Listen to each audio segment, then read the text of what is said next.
Well, who else?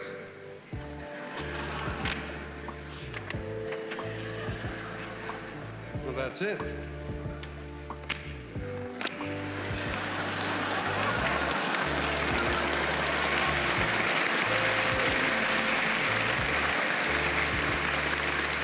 Well, I guess, Burt, you haven't been nominated this year. No, you haven't been either, Kirk. So, that wraps things up. During the year 1957, Burt Lancaster brought Kirk Douglas to tears in front of a large number of fans by telling him a cruel joke. It was not the first time that these Hollywood titans had come into conflict with one another, and it would not be the last time. They fought on set, competed for roles, and ultimately pushed each other to the breaking point over the course of 40 years, during which time they appeared in 7 films together. The true story of Hollywood's most explosive friendship is revealed today, along with the reasons why it was destined to take a fiery end. Burt Lancaster was born on November 2, 1913, in a modest apartment in Manhattan. His birthplace was Manhattan. It was difficult for his father to provide for his family of 7 because he worked as a postal worker and earned only $18 per week. East Harlem, a challenging neighborhood that was populated by people from a variety of different backgrounds, was where they lived in a confined space. Burt's grandparents had immigrated from Ireland, and the tenacity and resolve that they possessed provided him with a significant amount of inspiration. When he was a young boy, he would accompany his father on mail routes, where he would gain knowledge about the importance of hard work and the city's diverse population. It was not an easy life to live in Harlem. When Burt was only 9 years old, he witnessed a murder that took place on the street where he lived. Even though he rarely discussed it, this shocking event remained ingrained in his mind for the rest of his life. He did, however, have a few memorable experiences during his childhood. Reading was one of his favorite activities, and he would borrow books from the library on a weekly basis. This practice ultimately assisted him in better comprehending the roles he played in his films. Burt was a difficult child to grow up. By the time he was 11 years old, he had joined a group known as the Red Devils and was frequently involved in mischief. When he came across a community center known as Union Settlement, however, his life was transformed. It was there that Burt fell in love with gymnastics, and it was there that the gym was located. Spending countless hours honing his skills on the bars and rings, he eventually became so proficient that he stood out. A talent scout from the circus picked him up when he was 16 years old and offered him a summer job with the renowned Ringling Brothers. While Burt was only 19 years old, he and Nick Cravat, his closest friend, came together to form an acrobatic team that they called Lang and Cravat. They performed dangerous stunts such as flips and somersaults without any safety nets, and they joined a small traveling circus.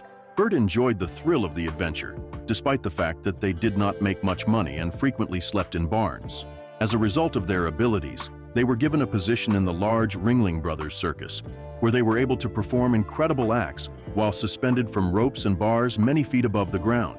On the other hand, Burt was involved in a terrible accident while performing in 1939. He fell 40 feet, breaking his ribs and hitting his head on the way down. Due to the accident, he was no longer able to work in the circus. In order to maintain his survival while he was recovering, Burt worked a few jobs. During one of those jobs, he worked as a singing waiter, and it was there that he began to realize that people admired his personality and his level of energy. It was in 1943, during World War II, that he enlisted in the military. The fact that he was older than the majority of soldiers did not prevent him from standing out due to his strength and skills. He was able to provide entertainment for the troops by acting in shows, and it was the first time that he experienced the pleasure of performing on stage. On the other hand, Burt did more than just entertain during the war. In addition to that, he participated in battles, one of which was the historical Battle of the Bulge. It was during one of the battles that he displayed an extraordinary amount of bravery by seizing a German machine gun post by himself. In spite of the fact that he infrequently discussed it, this earned him a bravery award.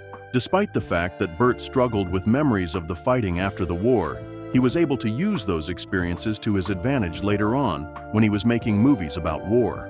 A fortunate turn of events occurred for Burt after the war. His natural talent was recognized by a Broadway producer who persuaded him to give acting a shot himself.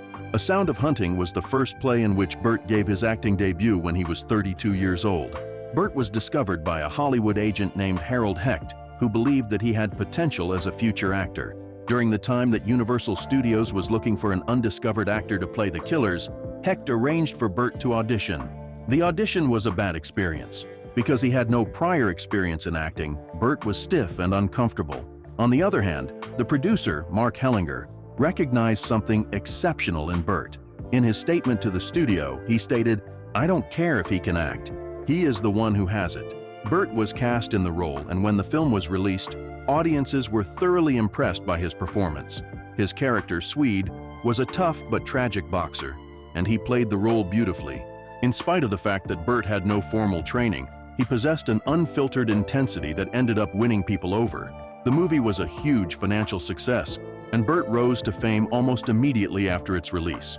In the first week, he received thousands of letters from fans, and he signed a contract that paid him $1,000 per week, which was a significant amount for someone who was just starting out. Burt initially had a limited understanding of acting, but he put in a lot of effort to learn more about it. During his first time working on a movie set, the director had to instruct him on basic things, such as where to stand and what to look at during a single scene. When Burt paid attention, he quickly picked up everything that was going on. For the purpose of gaining an understanding of other actors, such as Spencer Tracy, he repeatedly watched films. On top of that, he gained knowledge about filmmaking by remaining on set after his scenes were finished, observing how things functioned and asking questions.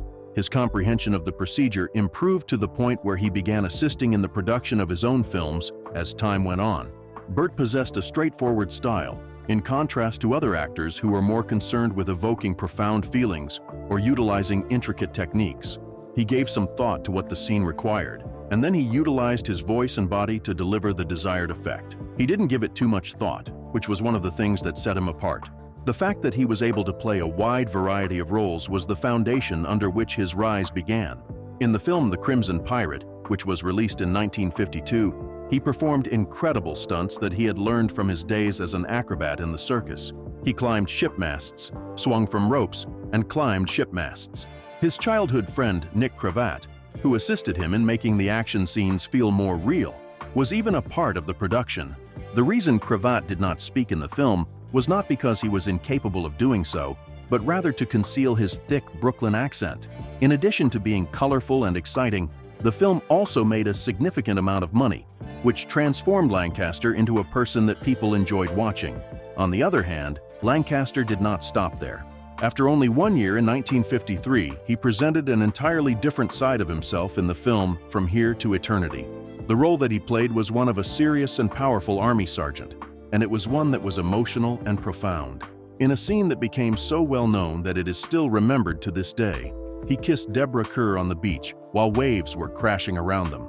The film was a huge financial success and was awarded 8 Academy Awards, including the award for Best Picture. It was obvious that Lancaster was more than just a stuntman because of his ability to switch from performing in comedic action roles to acting in dramatic roles. The following year, in 1960, he participated in one of the most daring roles of his entire career. His portrayal of a preacher in Elmer Gantry was one in which he appeared to be charming on the outside, but was actually full of flaws. Given that the story dealt with subjects that were not typically discussed in films during that time period, it was a bold decision to make. The significance of Lancaster's performance was such that he was awarded an Academy Award for it.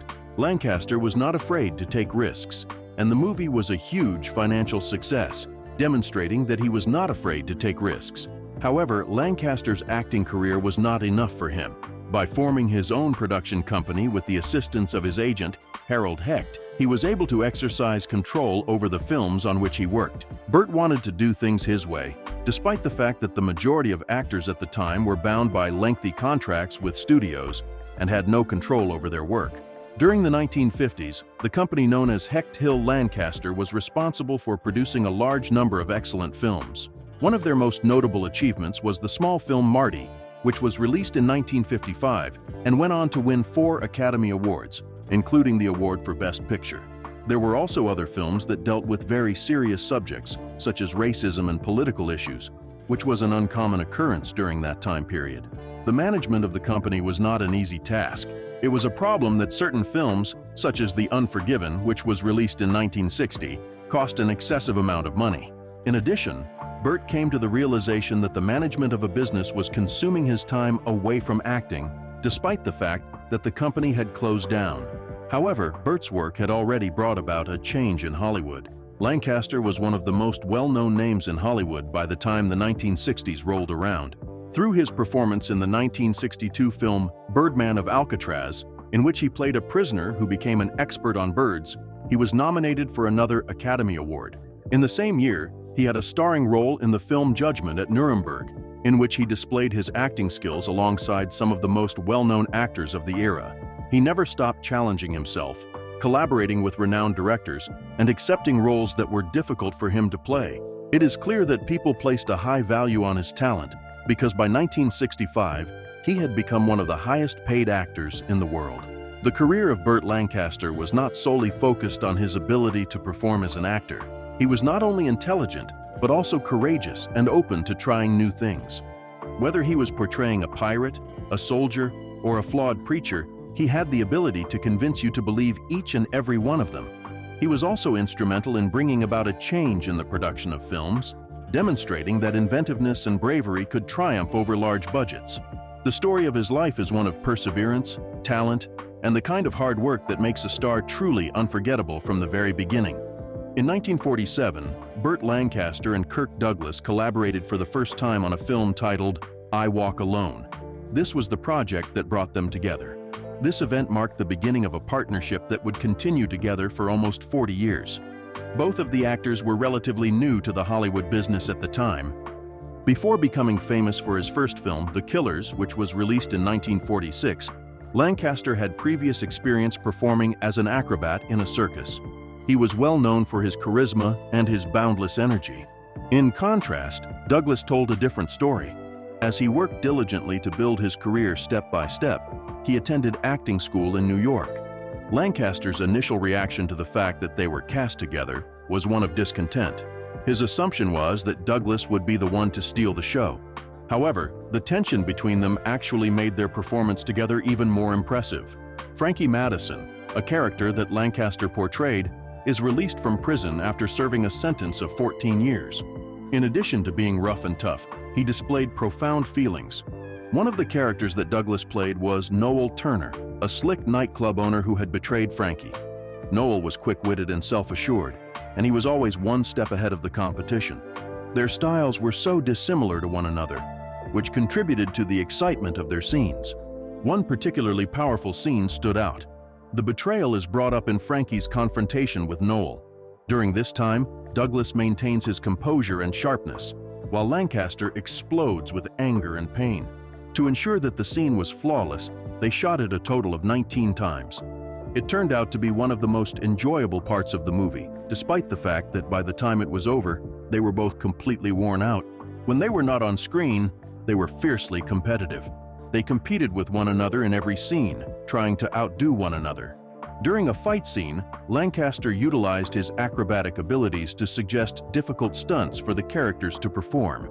Douglas did not back down and insisted on continuing to do his own moves from the beginning. The filming process took 3 days, and both of them ended up with bruises and soreness, despite the fact that it demonstrated how much they respected one another. Upon its release, I Walk Alone was met with disapproval from the media, but it was well received by audiences.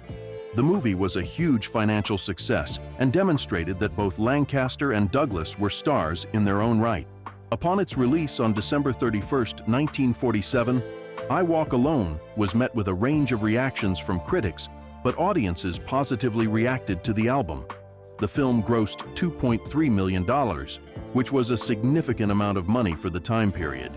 In addition to this, it demonstrated how powerful the combination of Lancaster and Douglas could be, which is the most important thing.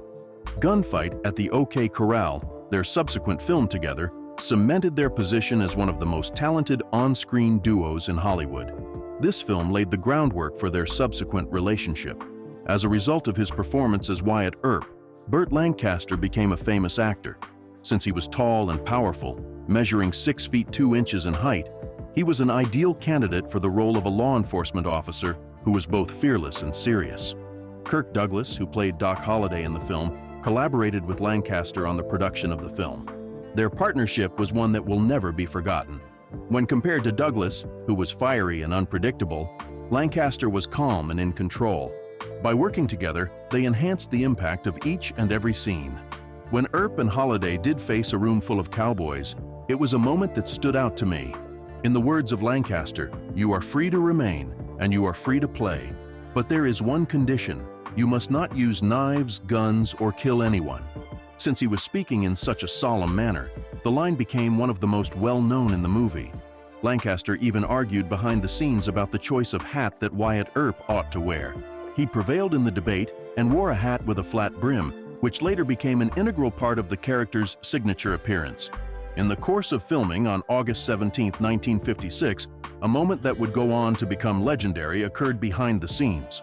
When they were filming a tense scene in a saloon, Lancaster and Douglas couldn't help but burst out laughing. Earp is seen in the scene being unarmed and surrounded by cowboys. However, Holiday throws a gun at him, and the two of them take control of the room together. Both actors were overcome with laughter as they realized how ridiculous their character's bravado was. John Sturgis, the director, did everything in his power to get them back on track, including filming them separately. However, watching each other off camera was all it took to get them laughing again. The studio incurred a loss of $25,000 as a result of the delay. However, the story was incorporated into the publicity for the film. In a shocking turn of events, the final scene ended up being one of the most intense in the entire film, demonstrating the actor's capacity to deliver when the stakes are high. On June 23, 1957, Lancaster made a joke about Douglas's height while he was attending a fan event. This was yet another unexpected occurrence. Being significantly taller than Douglas, who was only 5 feet 7 inches tall, Lancaster joked that Douglas wore lifts in his shoes so that he would appear taller on screen. Lancaster is 6 feet 2 inches tall. Douglas became red and, to everyone's surprise, burst into tears as a result of their banter, which was typically carried out in a lighthearted manner. Douglas left the event before Lancaster could make a hasty attempt to apologize. Douglas later admitted that he had been troubled by his height ever since he was a child, and this moment showed that he had been harboring some hidden insecurities about his height. A period of time passed during which their friendship waned, but it was rekindled many years later when they were working together on the film 7 Days in May 1964. Even in his autobiography, Douglas had written about the event, revealing the extent to which it had impacted him. Since its debut on May 30, 1957, Gunfight at the OK Corral has been a hugely successful film. It was able to earn more than $11 million on a budget of $2 million, and it established Lancaster and Douglas as one of the most popular duos in Hollywood. Particular praise was given to the climactic gunfight, which lasted for 30 minutes and was filmed over the course of 18 days. In order to achieve its gritty realism, the film utilized more than 5,000 blank cartridges. In addition to receiving 2 nominations for the Academy Award in the categories of Best Sound and Best Editing, the film was praised by the critics. In the film The Leopard, which was released in 1963, Burt Lancaster took a significant risk in his career by playing the role of a Sicilian prince. Although many people did not believe that an American could successfully play the role, he demonstrated that they were wrong. He went through a complete transformation in his appearance, putting on weight and dyeing his hair gray in order to give the impression that he was an elderly prince. Despite the fact that he did not speak Italian, he put in a lot of effort to learn the lines phonetically and then spoke them in such a convincing manner that Italian audiences became convinced that he was fluent in the language. He spent several months in Italy, during which time he was exposed to Sicilian culture and worked with a coach to perfect his rendition of the accent. In and of itself, the movie was enormous. It cost $5 million, which converts to approximately $45 million today. In order to create a grand ball scene, they constructed an entire Sicilian village and hired about 5,000 extras. In the ball sequence, Lancaster even performed his own stunts, including dancing for a continuous period of 6 hours for the entire sequence. All of the skeptics were put to rest when the film, which was 205 minutes long and had its world premiere at the Cannes Film Festival, became one of his best performances.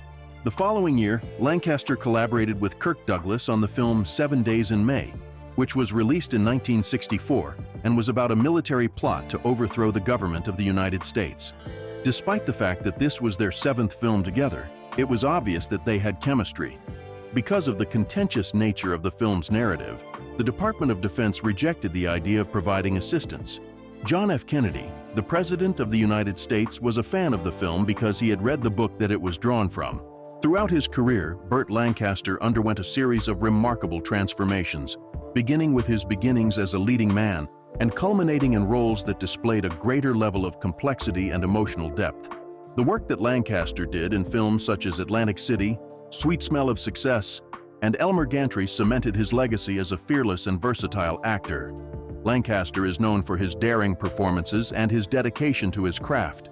He was so dedicated that he even performed his own stunts, which was rare during his time period and had a significant impact on the next generation of action stars. In addition to his work in the film industry, Lancaster was a staunch supporter of civil rights. He marched alongside Martin Luther King Jr. and donated his time and energy to progressive causes. He frequently incorporated his political beliefs into the roles he played. Lancaster continued to act with determination throughout his later years, despite experiencing a number of health challenges, such as a stroke and heart surgery. As a result, he succeeded in making an indelible mark in films such as Field of Dreams and Rocket Gibraltar. It was through his collaborations with Kirk Douglas that their friendship and shared desire to achieve excellence were brought to light. His humble beginnings in New York shaped Lancaster's personal life, which was marked by complexity, including multiple marriages and a guarded relationship with his children.